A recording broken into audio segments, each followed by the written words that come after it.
Hello, viewers or listeners. I'm with the beautiful Lauren Violet today, who has just won the Best Sex Therapist of the Year at the Australian Adult Awards. How does that feel right now, Lauren? Oh my goodness. Hello everybody. I can't tell you, Katie, like the emotions, like the overwhelm of emotions that I felt. There's so much like love and gratitude. And there's another emotion there that's almost like a real like it's like a real sense of self-worth and value, but it's like a real like pride and achievement and accomplishment of like, oh my gosh, some of my work has been recognized, some of my work has made an impact. This is amazing. So that's really cool. Yeah. And as for those watching out there who are not quite sure what a sex therapist is, what is a sex therapist and what does your job entail? It is a great question. And I actually get asked that a lot. People are like, what? Is that a real thing? I'm like, yes, it is. Um, So for me, sex therapist, for my work as a sex therapist, I work with sex and relationships. I help people who are experiencing any challenges or blocks in their intimacy. So whether that's in their sex life, in their relationship, whether it's monogamy or non-monogamy, whether it's like to do with their libido or the sexual pleasure that they're experiencing, whether it's like with themselves, with a lover, so many relationship blocks as well, around conflict and regulating emotions together and processing each other's triggers. And yeah, so in a nutshell, it's like any form of intimacy where there is a block or a challenge that is really causing like ongoing issues and it's affecting your day-to-day life. I work with people on that. Um, for me, I've done like a bunch of things. I started as a tantra practitioner. I explored working in the adult industry, sex and relationship coaching, self-pleasure facilitator, and then did counseling. Now currently working on getting my PhD in psychology. But yeah, there's lots. All amazing lessons and learnings. Yeah, yeah. What have been two, let's say, from the experiences that you've had in the tantric open relating spaces, what are, let's say, some of the two biggest or life-changing experiences, whether that be like physical, mental, emotional, that have happened in your life to kind of get you to where you are today? Whew, that's a big question. Very big question. There's so many, like so many come to mind. I think for me, one of the biggest answers is I actually had an incredibly harmful, like painful, toxic, abusive relationship. And it was getting out of that that led me to the sacred sexuality space. And it was in that sacred sexuality space that I explored, sure, tantra, but also like kink and BDSM and the therapeutic elements and aspects of BDSM that actually helped me really reintegrate some of the trauma from that previous relationship. And then it was in that space that I leaned into these amazing, like somatic, full body experiences of like claiming your power and having your boundaries and honoring them and saying to someone like, thank you. No, I don't want that. Or saying to someone, hey, I really want this, like expressing a desire. So it was, those would be two of the biggest things for me. Like one, like releasing that trauma, or I don't even call it releasing. I really like to call it reintegrating it, like bringing it back into my being and my wholeness. And then the second one would be really like the physical, like somatic, in body, in real time experiences of like expression, boundaries, desire. Really beautiful, really amazing. Thank you for sharing. I can definitely relate, especially on those two topics as well. And Yes. taking the latter one of owning your boundaries and you are allowed to say no. And there's so many from my own experience as well, but there's so many women in the world who put themselves into situations and don't have the ability or the capability to say no. Yes. And I guess they have never learned how to say no or even know that that's possible. So, Yeah. what would you recommend to maybe a female who is watching this, who is often putting herself into situations that are very uncomfortable and her body is in freeze mode and she's not wanting this experience, but she's doing it to please? What would you recommend to a female in that scenario? I love that. First of all, what I'd recommend to her is if she's already aware of it, right? My biggest recommendation is she comes to someone like you or me to work on that because it's going to be incredibly challenging for her to work on it in the moment where she is experiencing that freeze, right? When we're in that freeze, our survival system is taken over and it's really hard to then engage in a new behavioral pattern. So that's why I'd say, come work with someone like us, like you, like me, where we can actually work on, okay, let's actually create some experiences in your body that are live that you can code as safe and code as survivable and code as like, oh, I can access this so that it's there for you to use the next time that that freeze or that tension or that survival state comes on. So that would be my first thing. And then once they come work with us, right? You, me, any of the other amazing sex coaches, sexologists, sex therapists out there, once they start doing that, then it's like, well, sure, there'll be some work in looking into like, well, why do you keep going into these situations? Why do you keep doing that? And do you want to continue that? And then there'll also be some work of actually applying what you've practiced and learned with your mentor, with your coach, with your therapist, applying and learning it in real time. And then sitting in the aftermath of that and really coding that as like, oh, the freeze came up and you know, I took the time to like pause and breathe and instead ask for something I wanted instead. And it may not have gone exactly the way I wanted it to, but I changed a tiny little bit. And we're going to keep changing tiny little bits each and every time. The only other thing I wanted to add was, yes, you can say no, but also you can change your mind. Like, and I don't mean changing your mind from a no to a yes. I mean, like, you could get into something with someone and it might have been a yes. And then if you get to a point where it's a no, it's okay to have changed your mind there. And that's something to work on with their boundaries and with their no's. Powerful. And it's definitely, like you said, little bit each time. My favorite saying or phrase at the moment is the day you plant the seed isn't the day that you eat the fruit. And allowing the shift to happen. Obviously, for ourselves, we have been in these scenarios and moments years ago, and we have planted the seed, and now we have obviously come to eat the fruit, and we're helping others eat the fruit along the way. But it definitely can be a very uncomfortable journey as women are stepping through this. And I guess within the work that we do as well, it's always like coming back to yourself and, like you said, awareness, knowing that, okay, this is happening, why behind? And we'll get to a point of noticing, okay, this is a thing and I can change, I can adapt. And like you said, just coming back to what you said before about the BDSM and the kink space.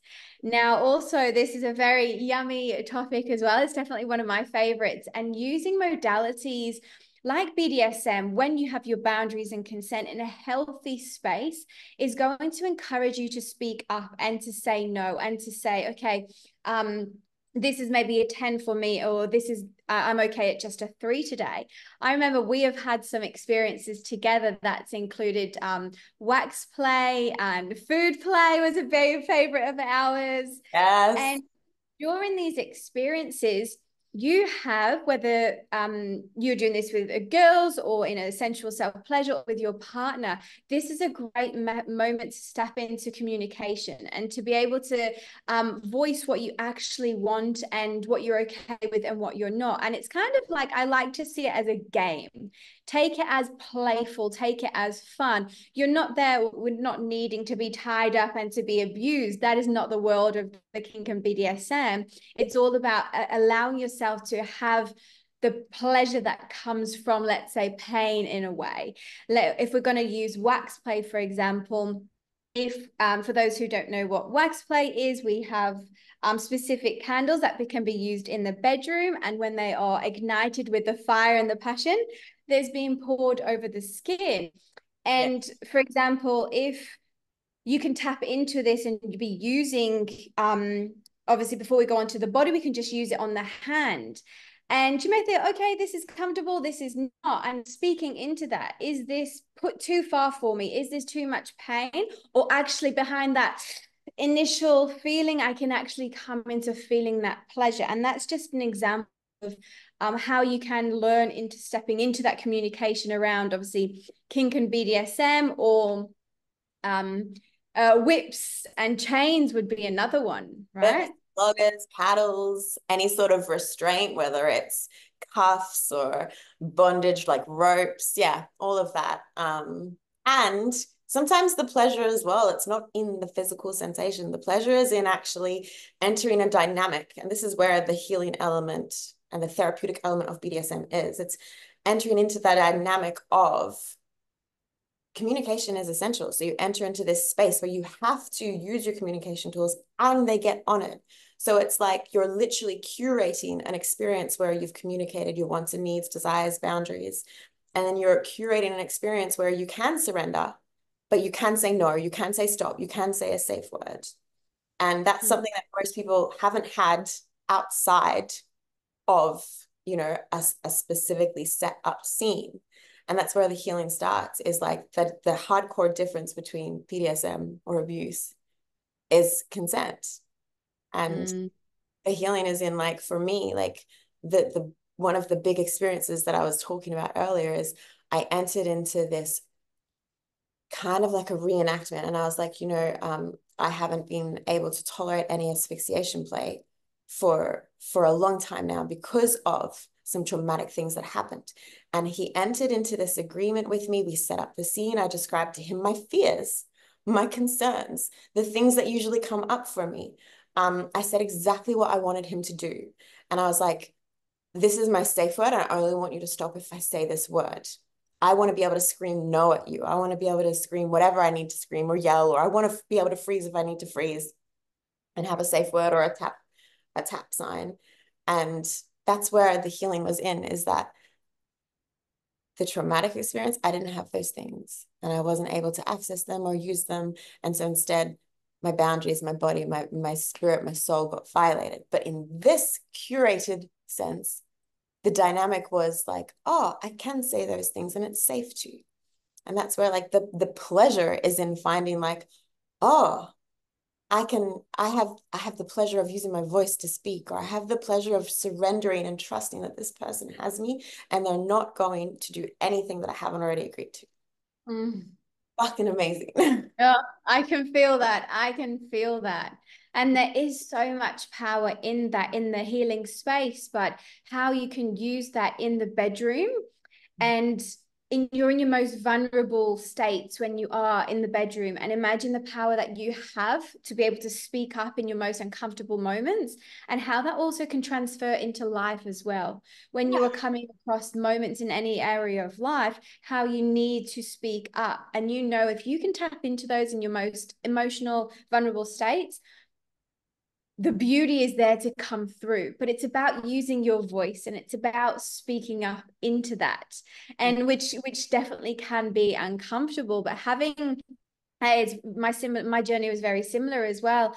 And I called in, and I called in the reenacting of these experiences that I'd had in my younger years to heal. But subconsciously at the time, I didn't really know what was happening. It was only till I got to a stage of like, my body doesn't feel right. Something doesn't feel like comfortable. Like feel like I'm walking on eggshells, and I'm dry, and my body is not opening.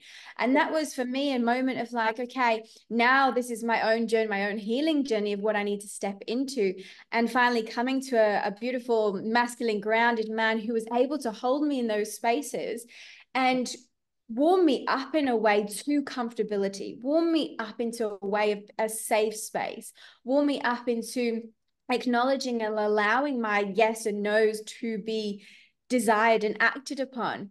And for anyone on this journey, what I'd love to put out there for those, if they are, you know, struggling with uncomfortability in the bedroom or fear of intimacy around sexual play, is taking it, like, if you have had uncomfortable experiences, and then don't let that dictate the rest of your life. It's great to have these moments, you know, as part of what we've experienced in life, to come into a space of that healing, and then to recreate the patterns and the feelings around sexual activity or whatever it may be in those moments, to come into a more pleasurable of life. But it's just taking it step by step, like you said, you know, bit by bit. I like to bring the analogy of, if we're going to give new food to a new baby, we're not going to give it a roast dinner straight away. We'll start with a little bit of a carrot. We'll start with the scoop of gravy, a tiny little bit of meat, and you gradually increase this over time rather than just going straight into the deep end. And you know what? The baby's still going to spit up sometimes. You could have introduced carrot for 7 days straight, and then it's going to like throw it up one day, and that's okay. Right? Like that's with the baby steps as well. It's like take your baby steps and be okay that sometimes like, yep, you're still going to chuck up. And then We're all human. Yeah, we're all human. Like, you know, I'm 10 plus years into my journey and I'm still going step by step, bit by bit. I'm still getting challenged in all new, amazing, fucking uncomfortable ways every single day. And it's like, yeah, taking those baby steps bit by bit and then being okay with like the spit ups or the setbacks or the tiny little baby steps and keep going again. And to expand on that, for someone who has had such an extensive experience in the adult world, the sex world, the tantric world, the open relating, how have you cleared so your energy on like a physical level from your experiences that you have had with previous partners, or maybe things that you have held on to from previous partners that may have been uncomfortable, or like even use the word toxic in a way? How have you cleared your system and yourself to come into a space more of liberation? That's a really beautiful question. Also, the first thing that came up for me was like, you were like, oh, you've had such extensive experience. The first thought in my head was like, not enough. I need more. I need more. There's so much more to be had. But how have I cleared? I suppose for me, this is the way I work with clients. This is what I teach my clients. This is what I practice and preach every day, is my past experiences will always be there. The past hurts, the past mishaps, the past pains, the violations, that will always be there. And in a way, what I learned from those, I will always take with me into each and every day interaction, new relationship. What my constant ongoing navigation is, and what I help support my clients with, is we get to choose how we bring that into it. So I could bring it into the new relationship from a really wounded sense. And I could like, every time that something triggers the wound and the wound goes, oh my God, this has happened before. We need to do these things, you know, and those behavioral, those survival behaviors come out. And I start doing, you know, ineffective things in order to stay safe based on those past experiences. That's where it would be going wounded, right? The wound is running the show and the fear. So instead it's like, well, they are there. And you know, my current partner or lover could do something to trigger the wound. So instead it's about being able to, first of all, build the awareness that I can notice when the wound is triggered. And then second of all, build the tolerance and the resilience and the capacity to sit with that wound and the trigger before I act. And when I can do both of those things, then I can choose how I want to act. So then it's like literally this ongoing process of choosing, well, I'm always going to take that with me, but I don't have to act in a way as though it's still alive and true. So I can take that with me and act in a way that's healthy and secure. And when we're able to do that consistently, you're actually only going to attract or you're only going to accept relationships that support that. Because if you get into another relationship with another lover that's triggering all the same shit over and over again, and you're literally getting exhausted because you're like, oh my God, I'm having to regulate this thing all the time. And I'm just choosing the secure behavior all the time, but I'm exhausted from regulating it 5 times a day.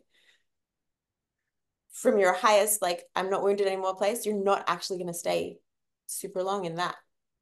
And you're going to be able to communicate to like a healthy, loving partner, like, well, okay, vulnerably, this is my wound. This is something that's happened before. I'm aware that you're not that person. This isn't that situation. I'm aware that it's feeling alive and triggered in me. And so this is what I need right now. Maybe I just need space to go and process it on my own. Maybe I need like some reassurance. Maybe I need some co-regulation. Like that's how I would answer that question, is it's instead of being able to clear it as though it's not there and I'm not bringing it into the new relationship, it's for me, it's more like clearing the wounded behavior. So letting go of the wounded behavior, being able to build that awareness to see when it's triggered, and then building the capacity to hold it and then choose new, secure, healthy behaviors Powerful. I really like how you described and put that forward in a way of our experiences have happened to us. We've all had a vast list of experiences that have happened to us, and it's how we navigate moving through. And Yeah. as we have both, we have had experience in the adult industry and as females working with men. From Yes. my own experience and a lot of my clients in the who are sex workers, coming from a space of stepping into the adult industry and the sex work because of their wounds. And for example, they have had unhealthy experiences with men, and the wounds have just been suppressed and pushed down so much. They think they want to take their power back from men. They want to take the money from men. They're so never want to have a relationship again because of their experiences that they've had. And I think we both have witnessed this coming into the sex industry, and there was a lot of females in the space. So if you're a female watching or listening out there and this lands with you, I really invite you to reach out to one of us, because like we just said, you can step through the wounds, you can step beyond. Then obviously being in the adult industry, you can also be in the adult industry because you love sex and you want the explorations and you are here for it all. What Yeah. advice would you give to someone wanting to step into the adult space, who are healed and who has gone through their journey, and who is doing it from a space of consciousness and not from a space of wounding? Yes. I love that. My heart was like aching as you were describing all of that. There's Hmm. so much pain there. Um, First of all, I would definitely highly recommend that anyone who is wanting to take their power back from men, that right there is an indication that you're still hurting, because you cannot take your power back by taking it from another, ever. Your power is yours. You cannot can't get it from another. So anyone who's sitting in that, like, reach out to us. We can work on that. But for someone who is like feeling like they want to enter the sex industry from a really conscious space of, whether it's, because you love sex and you love sexual expression, or, for me, I love sex and I love sexual expression, but I was doing it as well because I wanted to create a safe space for others, for the clients, to explore their sexual expression and their sexual energy and how they connect to that. And that was beautiful.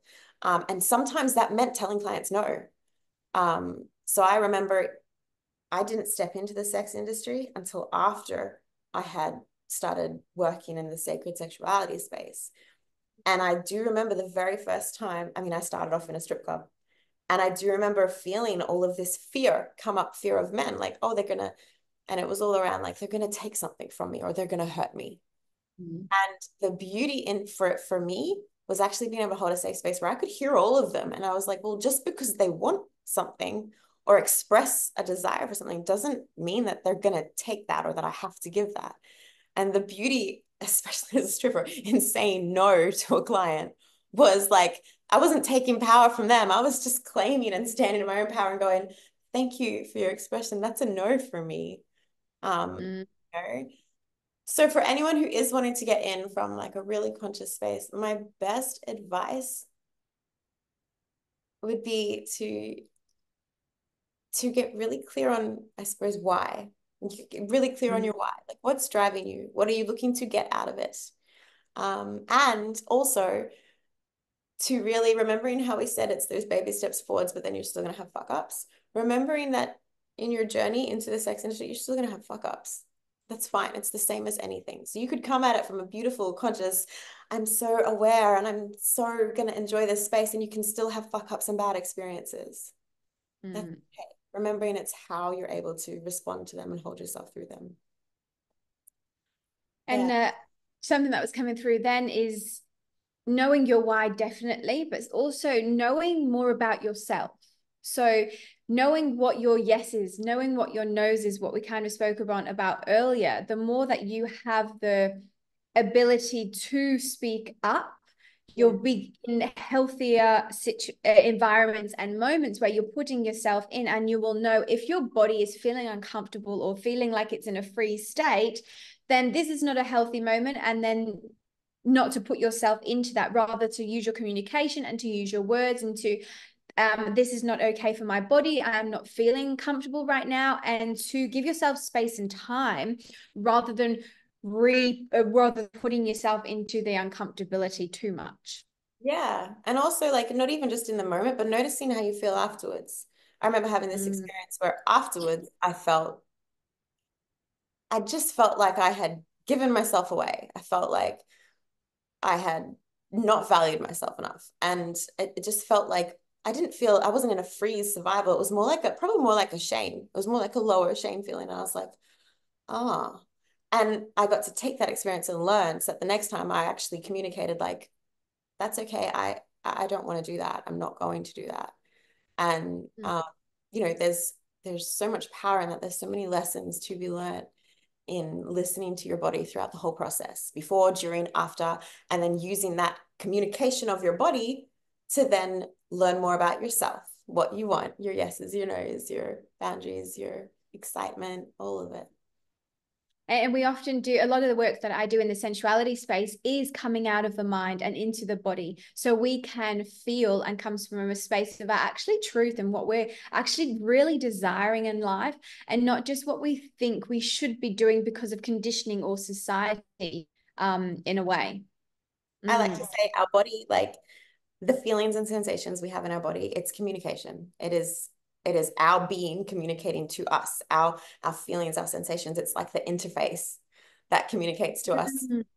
like our inner world, And a program. yeah, Mm. relating to the outer world. And it's like we get to use that information if Mm. um And I feel like a lot of women, we're talking about women, have live so much in the mind because their body is in a state of freeze or uncomfortability, or conditioned by society, and the programs are just like all over the shop. And so the more we can find that space and that calmness to come back to our bodies and to really tap inwards, then what we are where we desire to put ourselves moving forward, it can become with more of a flow rather than, showing up just because we feel we have to, or pleasing because that's what we're meant to do, or this is the only way out. You can always come back to yourself and feel more within that. yeah. As you I really love the word that you just used then. The word shame. Mm. And shame around sexual experiences and sexual activity is such a huge one of women holding on to shame from experiences that have happened in life. And they have subconsciously or ingrained in their body that shameful to self from allowing this experience to happen. Yeah. What could you, as a therapist, and obviously in this space as well, what could you bring forward or to suggest to females holding on to shame or from unhealthy sexual experiences? That is, yeah, another big question. And yes, women in general, our society in general, I feel, holds a lot of shame around sexuality and sexual experiences. So for any women watching this who do experience and are storing in their body a lot of deep, heavy shame about sexual experiences they've happened. And, you even used the phrase, how did I allowed this to happen? That in itself is this deep shame of, I allowed it. Mm.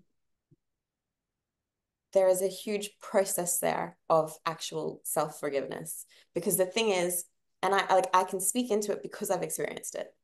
I have given my trust to intimate partners and lovers who have broken that trust, violated that trust.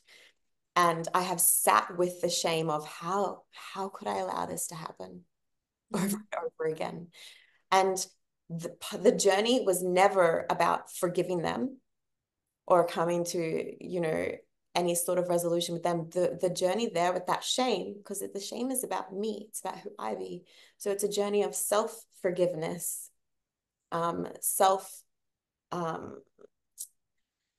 resolution there of, well, it did happen and I tried my best to not allow it, or I didn't know how to not allow it at the time. And it's not something that's going to happen overnight. It's the same with all these baby steps. It is going to take time, and you'll probably be in an ongoing journey of forgiveness with yourself.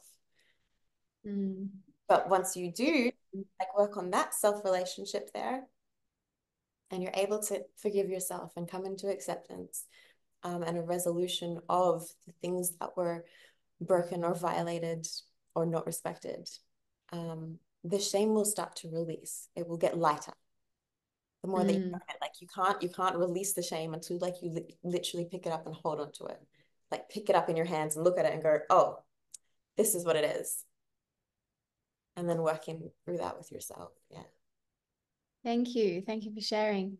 And for, I guess for those who've had experiences and are subconsciously holding on to shame, how would that show up, I guess, in their body?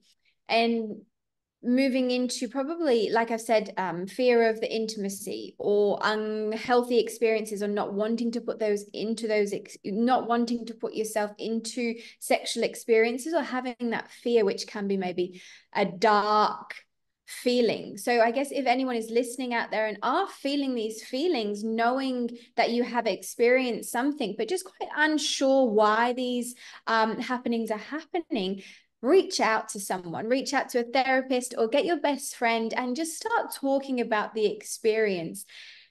Bringing awareness to it, to this part, like you said, and bringing it to the forefront so you can tap into the forgiveness for self, and then let go of the darkness around it and make space for calling in a beautiful love or a beautiful partner who is going to support you in these ways moving forward as well.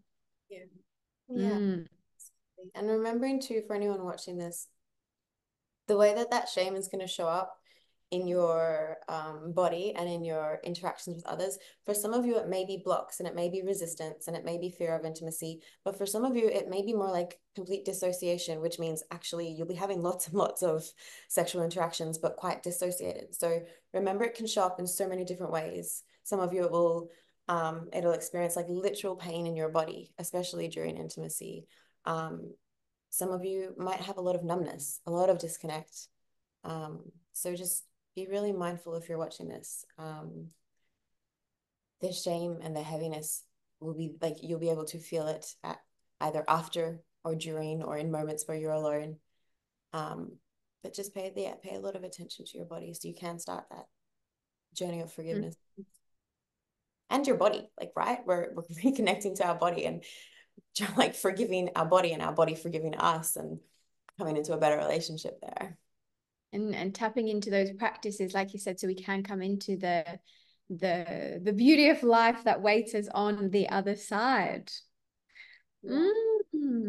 Thank you so much for your expertise and knowledge and happy chats. So if someone out there is watching and would like to step into sex therapy, or is curious, or has things arising in their relationship and never thought a sex coach was possible, how can people contact you and reach out to you? I am contactable on Instagram under Lauren Violet Intimacy. I mean, I'm also on like LinkedIn, TikTok, YouTube. I don't do Facebook. That is the only one that I don't do. Or you can email me, thelaurenviolet@gmail.com. We'll pop the links below. Thank you so much, Katie. It was really nice Thank to you so much, Lauren. Thank you.